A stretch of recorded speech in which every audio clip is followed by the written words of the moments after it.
On Teen Mom OG Season 4 Episode 14, or Part 2 of this season's reunion special, Farrah continued feuding with her mom Deborah.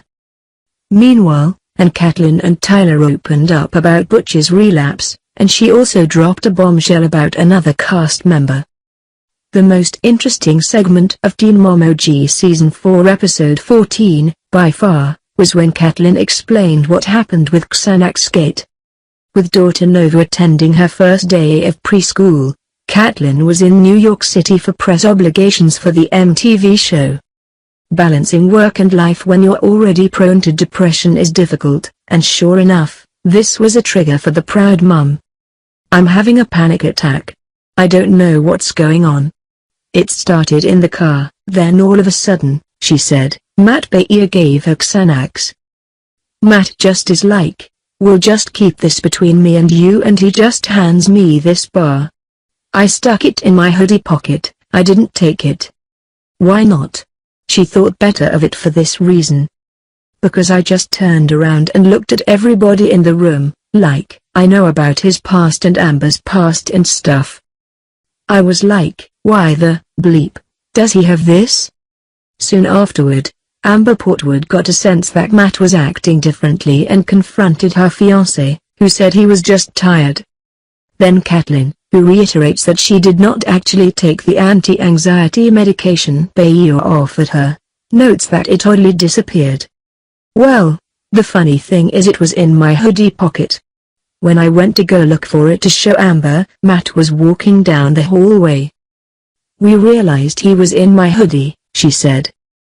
"And I think he purposefully took my hoodie and put it on when he realized what was happening and took the evidence."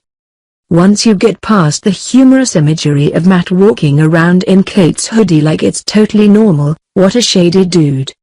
Wow.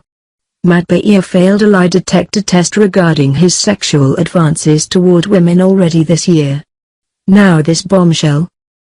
If you watch Teen Mom OG online, you know that he and Amber have been on thin ice for a while. The ice just got a lot thinner. Meanwhile, things were so tense between Farrah Abraham, her mother Deborah, and Deb's fiancé that Farrah can't even say his name. Seriously. Abraham simply refers to Dr. David Mers in terms such as a sad case of events, the person she's engaged with.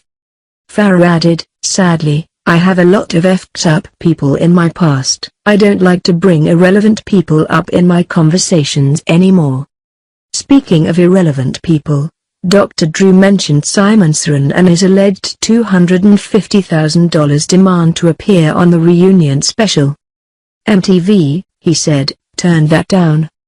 Abraham recoiled, saying, "I don't need to know that he was supposed to be here," at which point Dr. Drew noted, "You seem offended.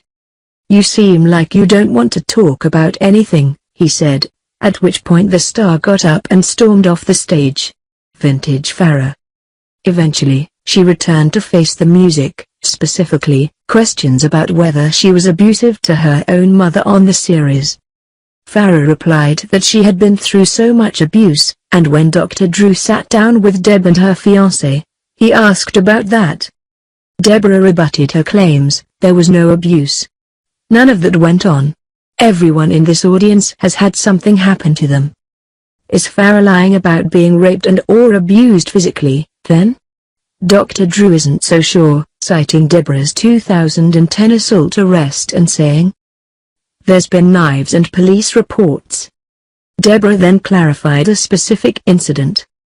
"I sat there for an hour being mentally, emotionally and verbally abused, and I asked her repeatedly to stop it and she would not. I went like this." Deborah made a slapping gesture. "I didn't even hit her. I know I hit the seat," she said, and again insisted that Farrah got abusive with her and not the reverse. As for whether they got Child Protective Services involved, as Dr. Drew asked, Deb said she's not in a position to determine such things. Whatever that means. "I haven't even gotten to see Farrah or Sophia, or talk to her, since April. I have no access to my granddaughter," she said. Drew then said what we were all thinking, "When you consider her life, I feel bad for Farrah. I see a lot of fear and pain.